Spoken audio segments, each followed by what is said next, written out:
ஏசாயா அதிகாரம் 11 வசனம் 1-2.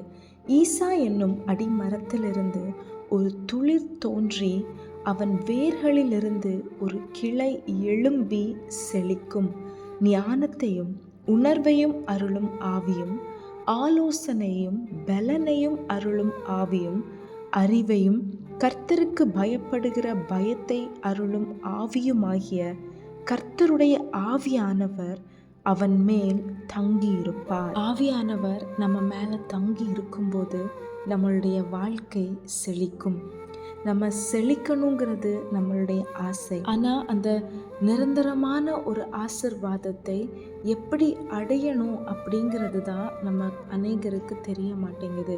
இன்னைக்கு கர்த்தர் நம்மளோடு பேசுகிற ஒரு வார்த்தை, அடி மரத்திலிருந்து ஒரு துளிர் தோன்றுகிறது, வேர்களிலிருந்து ஒரு கிளை எழும்புகிறது. அது சாதாரணமான ஒன்றாக இருக்க போறதில்ல. அந்த துளிர், அந்த கிளை எழும்பி செழிக்க போகிறது.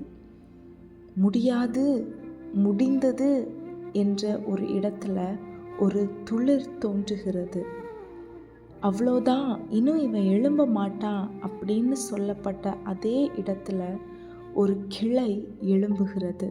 ஆமாங்க, கர்த்தர் நம்மை துளிர்விட பண்ண போகிறார். கர்த்தர் நம்மை எழும்ப பண்ண போகிறார். செழிப்போம். நீங்கள் செழிப்பீங்க. இந்த உலகத்தில் வாழ்கிறதற்கு, கர்த்தர் தருகிற ஆசிர்வாதத்தை கொண்டு போகிறதற்கு நமக்கு தேவையானவைகளை ஆவியானவர் நமக்கு தராங்க. அதுதான் 2வது வசனத்தில் நம்ம பார்க்குறோம். ஞானத்தையும் உணர்வையும் அருளும் ஆவி. இது நம்ம வாழ்க்கையில் ரொம்ப முக்கியங்க. ஞானம் என்பது சாதாரணமான ஒரு விஷயமே கிடையாது. இவ்வளோ நாள் பேதை அப்படின்னு உங்களை சொல்லியிருக்கலாம்.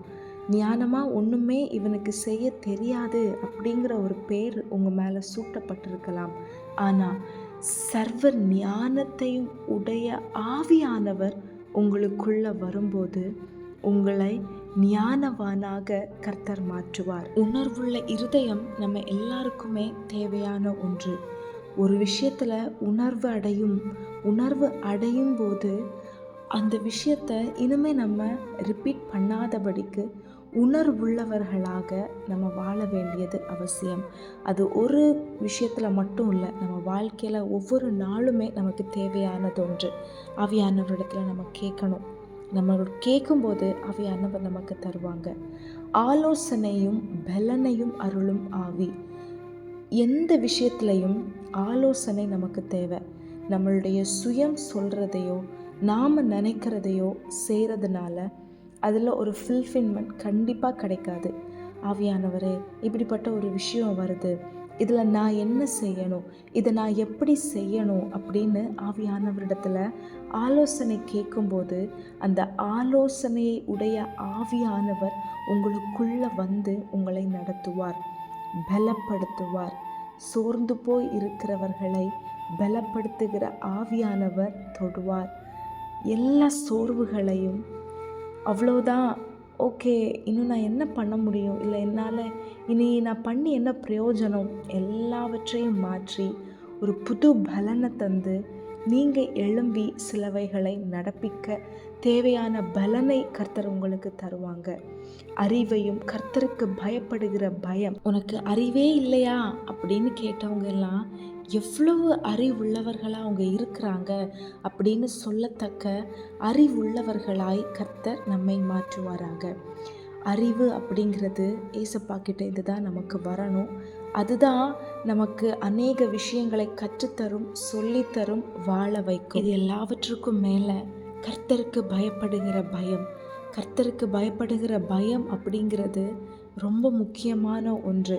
எதை பண்ணாலும் கர்த்தருக்கு பயப்படுகிற பயம் நமக்குள்ளே இருக்கும்போது, ஐயோ இது பண்ணேன்னா ஏசப்பாவுக்கு பிரியம் இல்லாத ஒரு விஷயமாச்சே, இங்கே நான் போகிறது ஏசப்பாவுக்கு பிரியம் இல்லாத விஷயமாச்சே, இதை நான் செய்கிறது மனுஷங்களுக்கு பிடிக்கும், அதுக்காக நான் ஏசப்பாவை துக்கப்படுத்தக்கூடாது அப்படிங்கிற ஒரு கர்த்தர் மேலே வைத்திருக்கிற ஒரு மரியாதை, ஒரு அன்பு, அதுக்கு கூட வருகிற ஒரு பயம். அதாவது நான் இது ப்ரேயர் பண்ணலைன்னா ஏசப்பா என்னை அடிச்சிருவாங்க, பைபிள் வாசிக்கலைன்னா ஏதாவது நடந்துரும், அந்த பயம் இல்லை. அப்படி பயந்து நம்ம ப்ரேயர் பண்ணுறதோ பைபிள் ரீட் பண்ணுறதோ அப்படி செய்யக்கூடாது. ஏசப்பா மேலே வைத்திருக்கிற அன்பின் நிமித்தம் வருகிற ஒரு பயம், ஒரு கீழ்ப்படிதல், அது நமக்கு ரொம்ப அவசியம். அதனால அதை வைத்து நம்ம ஜெபிக்கணும், வேதத்தை எடுத்து வாசிக்கணும், நன்மையான காரியங்களை செய்யணும், நல்லதை பேசணும், அப்பாவுக்கு பிரியமில்லாத இடத்துக்கு போகக்கூடாது. இப்படி ஆவியானவர் நம்மை நடத்துவார். ஸோ இன்றைக்கு கர்த்தர் நம்மளுடைய வாழ்க்கையை செழிக்க பண்ணுவார், துளிர்விட பண்ணுவார், எழும்ப பண்ணுவார். நமக்கு தேவையானது இன்றைக்கி ஃபுல்லாக நம்ம இந்த வார்த்தைகளை சொல்லிகிட்டே இருக்க போகிறோம்.